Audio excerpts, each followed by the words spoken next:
I've got quite a mess here. To tell you the truth, I really don't know a youth minister who probably doesn't have a room a lot like this at the church they work in. It seems to be the storehouse for all the stuff that we collect for events through the course of our career.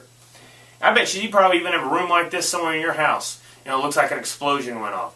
It's a room where everything seems to be out of order. You really can't find anything, or maybe it is in the exact place, but it's still a mess. You're trying to clean it out, and honestly, you don't really do that as much as you keep piling more and more stuff on, and almost to the point where you're almost afraid to walk in there because something might be living on the ground that you can't even see where you're stepping.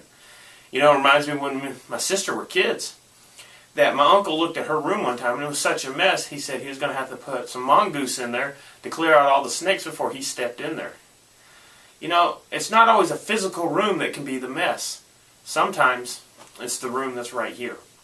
We pile on so much with emotion that we never seem to say no to people. We always want to please people, that we pile so much on us that eventually when we open the door to that room, it comes crashing down on us and we get stuck. We get the sense that we're lost. We can't get out of it. We're crying for help. We almost suffocate. And we begin to ask, what direction led me to this? Do I need a new direction? How do I get out of this?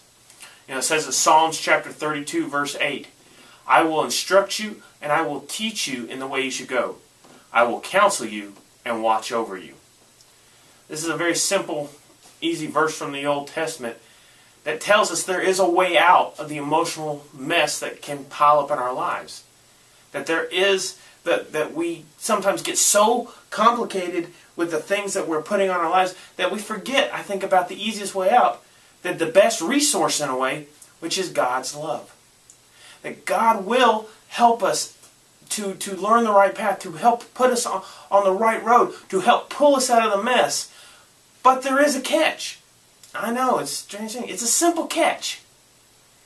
We have to be seeking God and to ask God for His help. And when it happens, we can't expect that all of a sudden the mess is going to be gone just like that. You know, I would love to snap my fingers right now and see everything put into place. But the truth is, it doesn't work like that. Once the plan is put in place, once I know the way I should go, it gets easier to put everything where it needs to go. And it works the same way with God. When we seek God and we look for His guidance, He will help us get through the mess. He will help us find the ways to put it where it needs to go. He'll help us prioritize, in other words.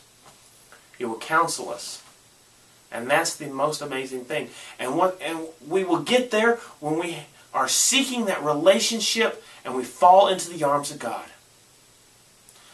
So this week, if you have a mess in your life that just seems to be piling up and there's no return and it's about to fall down on you, ask yourself, are you seeking the counsel of God? Are you allowing yourself to be taught by God? Pick me up.